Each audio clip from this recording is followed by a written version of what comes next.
एक और निर्णय महंगाई भत्ता और महंगाई राहत को लेकर है। महंगाई भत्ता और महंगाई राहत की दरों का निर्धारण all India consumer price index for industrial workers में वृद्धि के आधार पर तथा एक स्वीकृत फॉर्मूला के अनुसार किया जाता है। इस वर्ष जुलाई में कर्मचारियों के डीए की 3 बकाया राशि जो बकाया किश्तें हैं उसकी बहाली को अनुमोदित किया गया था और डीए की दर को 17% से बढ़ाकर 28% किया गया था। आज इस क्रम में जो निर्णय लिया गया है कि केंद्र सरकार के कर्मचारियों को 1 जुलाई 2021 से देय महंगाई भत्ता और जो पेंशनर्स है उनको महंगाई राहत में 3% की वृद्धि करते हुए किया गया है। इससे जहां एक और 47,14,000 सरकारी केंद्र सरकार के कर्मचारियों को 47,14,000 केंद्र सरकार के कर्मचारियों को और 68,62,000 पेंशनर्स लाभान्वित होंगे। इस पर कुल खर्चा प्रतिवर्ष 9,488.74 करोड़ रुपये आएगा। ये निर्णय आज किया गया है। इससे हमारे लाखों कर्मचारियों को और पेंशनर्स को लाभ मिलेगा। धन्यवाद। Thank you, sir. We will now take questions based on cabinet briefing only. Number 58. Sir, cabinet में इस 2 फैसले के अलावा क्या वैक्सीनेशन 100 करोड़ की संख्या पार करने के मुद्दे पर भी कोई चर्चा हुई? मुझे लगता है पूरे देश में ही आज चर्चा है, क्योंकि दुनिया में भारत ने वो मुकाम हासिल किया है।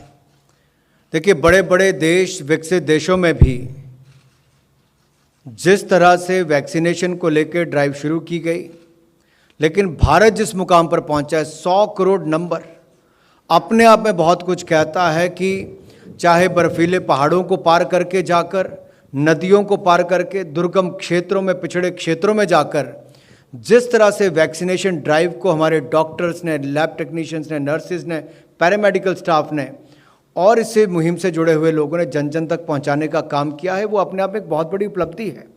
और दुनिया आज भारत की ओर देख रही है कि 100 करोड़ का आंकड़ा पाना एक बहुत बड़ी उपलब्धि है। पिछले साल शायद इस समय के दौरान कोई सोच भी ना रहा हो कि क्या होगा, लेकिन चंद महीनों के अंदर 100 करोड़ का आंकड़ा पाना अपने आप में बहुत कुछ कहता है। और जो लोग कल तक ताली और थाली पर मजाक उड़ाते थे, उनके सामने भी आया है। जो लोग कल तक भारत की वैक्सीन के ऊपर प्रश्न खड़ा करते थे, उनके लिए भी जवाब है कि हिंदुस्तान की जनता ने अपने वैज्ञानिकों पर, मेक इन इंडिया पर विश्वास भी किया और वैक्सीन ने भारत के करोड़ों लोगों की जान बचाने का काम भी किया है। 106. Sir, can you just repeat, like, from when will the DNS allowance be effective and what is the annual cost on the government for this increase? The annual cost to the government will be 9,488 crores, and there is an increase of 3%. And if you look at the last increase, that was increased from 17 to 28%. Now it has further increased by 3% from 28% to 31%. And from 1st of July 2021, it will be implemented. It will be implemented, and 47.14 lakh government employees and 68.62 lakh pensioners will benefit out of this.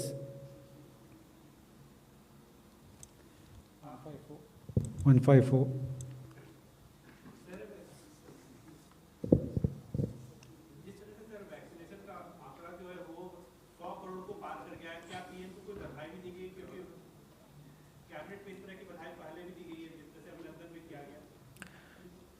देखिए, सारा देश जानता है कि माननीय प्रधानमंत्री जी ने जिस तरह से महामारी के समय देश को नेतृत्व दिया, राह दिखाई, मुसीबत के समय देश के लोगों के साथ खड़े हुए।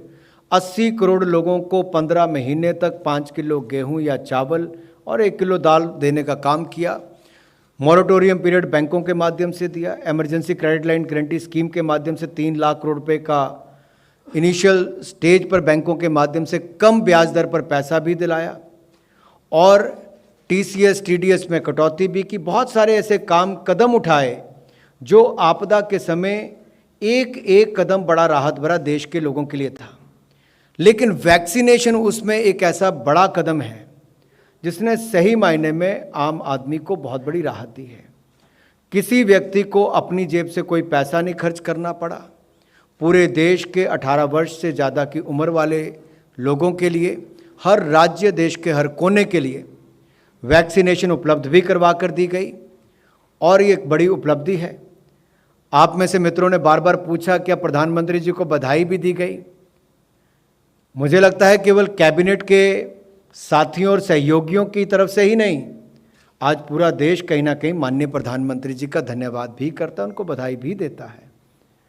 और ये लोगों की भावनाएं हैं। सबसे बड़ी बात तो है कि लोगों ने आगे बढ़कर वैक्सीनेशन करवाई और फ्रंटलाइन वर्कर्स ने जा जाकर वैक्सीनेशन की। ये दो बहुत बड़ी बातें हैं और ये तब हुआ जब विश्वास लोगों का मोदी जी पर है और उनके कार्यक्रमों पर है, उनकी नीतियों पर है। 32।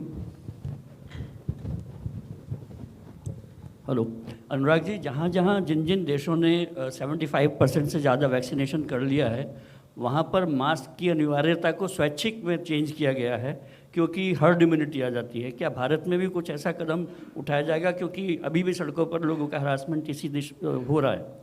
देखिए, कोविड के टाइम पर जैसे जैसे समय बीतता गया निर्णय अलग अलग लिए गए और कहीं ना कहीं जो कोविड प्रोटोकॉल है उसने एक बहुत बड़ी भूमिका निभाई है। चाहे वो 2 गज की दूरी थी, मास्क पहनना जरूरी था या हाथों को निरंतर साफ करना जरूरी था, इन सब ने एक बहुत बड़ी भूमिका इनिशियल स्टेज पर निभाई। उसके साथ साथ जिस तरह से लोगों को बार बार मेडिकल एक्सपर्ट्स ने गाइड किया वो लागू किए गए, राज्यों ने भी उसको लागू किया। और जब ये समय लगेगा देश में कि अब मास्क पहनने की ज़रूरत नहीं है, तब मुझे लगता है एक्सपर्ट्स आपको कहेंगे। लेकिन जब तक नहीं कहते आप भी मास्क पहन के रखें और बाकी भी पहन के रखें। आपने उतरवाया। Thank you, friends. If there are no further questions, you. we'll close the press conference now. Thank you very much. Thank you, sir.